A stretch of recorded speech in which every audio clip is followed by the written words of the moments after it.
Hello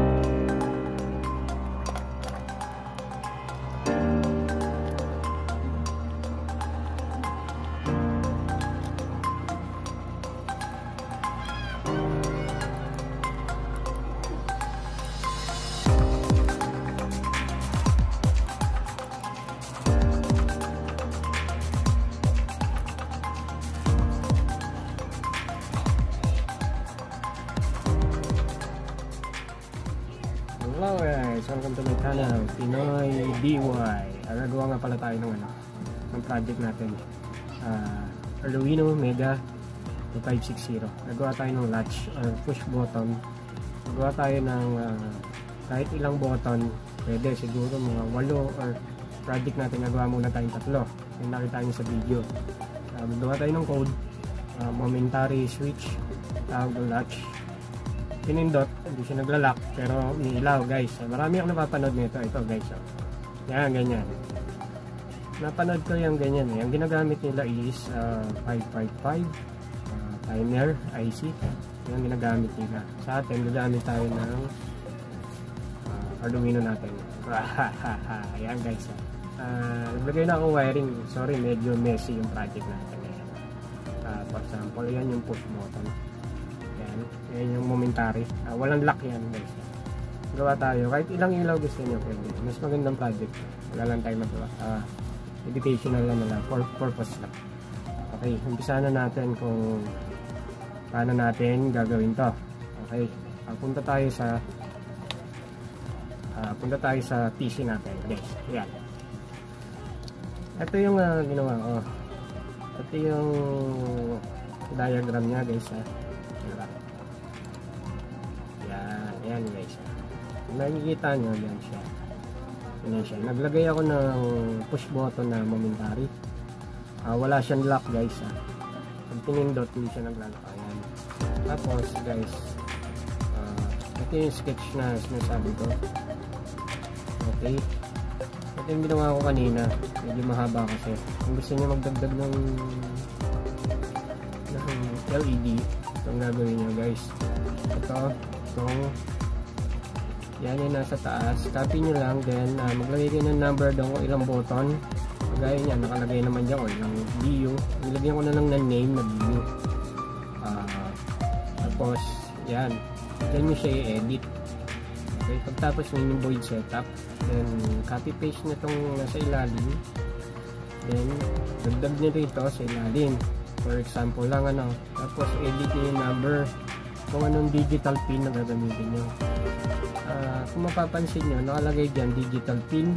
Ayan, naka-assign siya sa digital pin. Ayan guys. Ayan. Tapos yung LED, digital pin din. Ayan, nasa dulo.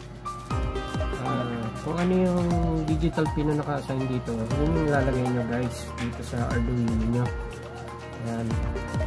Pagagawa ko lang kanina na itong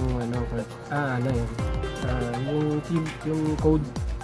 Itong keyboard ko kasi medyo nagluloko na, madumi. Kaya nahirapan ako mag-type. Saka na lang pag nakabili bago. Okay, yan. Yan yung niya. Ganyan lang. Simple lang yung code na ginawa ko. Dito, edit nyo rin dito. Copy paste nyo. Yan. Tapos, kung gusto nyo magdagdag nga ng LED, then ng switches. Yan yung lang edit. Okay. Kaya tayo gagamit nito is para bago natin gawin dito sa Arduino, para makikita natin kung gumagana nga guys yung code na ginawa natin. Yan. Basta yan lang guys. Edit nyo lang to. Tapos sa void loop. Yan. Diyan yung paulit-ulit na yung nagpa-function yung yun lang ginawa natin dito.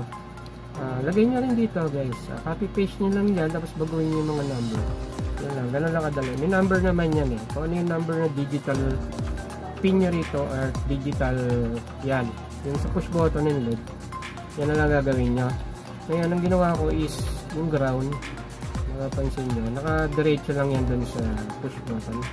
Pwede kayo maglagay na resistor na 150 ohms or 220. Sa akin din na okay na to. Pwede para mas mabilis. Yan, naglagay ako ng delay dito. 10, much better yung 10. Yan na. Tatlo muna yung gagamitin natin. Saka na lang yung 4. Wala na tayong gamit ito. Okay, papakita ko na yan. Ganito. Ito online to ating person. Then, upload natin yung code. Tignan natin kung gagana. Yun, nakita nyo. Gumana siya guys. Umilaw yung green na light. Okay, try natin kung function siya guys ha. Push natin sorry sa laptop ko medyo slow diba? When you push button na yan, push button lang na isa. Yan, namatay guys. Umiilaw pa yung tatlo. Yan, momentary switch yan. Delay lang guys eh. Pangit kasi nung ano ko. Hindi siya mamatay. Yan, namamatay na siya. Delay lang yan guys. Tapos, yun. Kagaya niya, namatay siya. Delay kasi, mabagal na yung PC ko. Yung laptop ko mabagal guys. Ayun, bubuksan ko. Buksan ko naman yung isa. Buksan ko yung ayun guys. Mabagal lang talaga. Pero, actually, function siya. Ayun siya guys. Ayun. Kung mabagal kasi may screen recording ako guys. Ayan. Ayun, bumukas siya. Yan na, bumukas na. Ayan. Medyo mabagal. Okay. Tapos, sa testing natin yan. Ngayon, okay na yung ginawa natin dyan. Guys, yan. Yan natin. Lakayan natin. Ibig sabihin, gumagana siya guys gamit tong code na to. Itong code na to, transfer natin sa Arduino ID natin. Yan.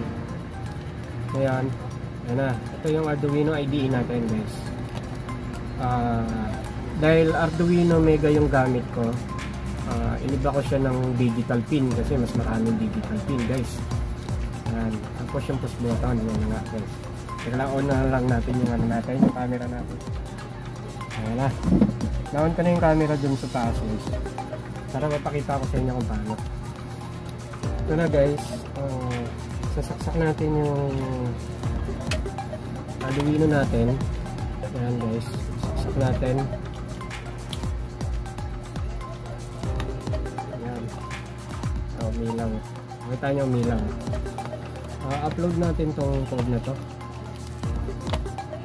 Una is check nyo muna kung nandun yung port nyo guys. Yan. Yung schools. Yan, okay na, nabasa naman guys. Tapos upload lang yung code to. Check nyo lang to. Yan guys. Pagka okay na siya, magugulat kayo guys sa iba yung ano, madami na to kasi Arduino Mega yung ginamit ko. Edit nyo na lang guys, i-upload ko yung code. Yan, okay na siya. Tapos nyan guys ito na, kita nyo guys. Pag sinwitch ko yung ano, ng isang pindot lang. Ano tayo? Yan guys. Ito yung isa kasi wala akong switch eh. Pinulang na ako guys eh. Yan. Ay sorry, dito pala. Yan. Guys, namatay diba? Yan. Sinwitch ko lang sa ground. Yan. Diba? Ay nawala. Natanggal. Sorry guys. Yan. Hindi ko na makita. Yan. Yan. Yan lang guys. At least gumagana siya guys. Ngayon, kung tatanggalin na natin yung saksakan doon, no need na yun sa computer guys. Meron tayong 12 volts na gagamitin. Sasaksak natin yung 9 volts, pwede na guys. Ayan. Hindi pala nakasaksak. Ayan.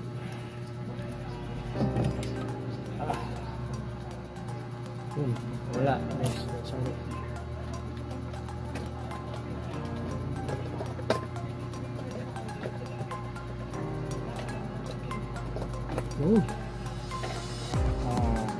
Sorry guys, nakalip pala. Ito pala. Yan. Yun. Yan. Ibig sabihin, gumana siya sa Sorry, medyo natanggal. Yan, gumana sa ano, guys. Tignan natin yung camera natin. Okay. Yan, nakuha na naman natin. Yan guys, ha. Wala na siya sa PC. Yan. Function siya guys. Itong pin na to, nandun sa may kasunod lang ng ano guys. Yan. Matatanggal kasi. Yan. Ay, sorry. Hindi pala siya nakasaksak. Yan, guys. Hindi ito nakasaksak. Mali yung pinagsaksakan ko guys.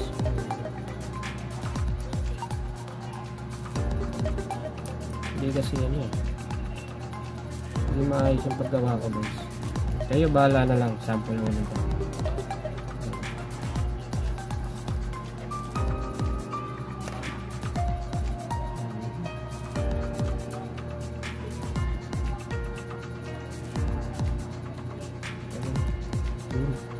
Sunod-sunod kasi yung ano, yung pin na yan. Ayan, namatay na guys. Ayan. Yan. Tayo ha.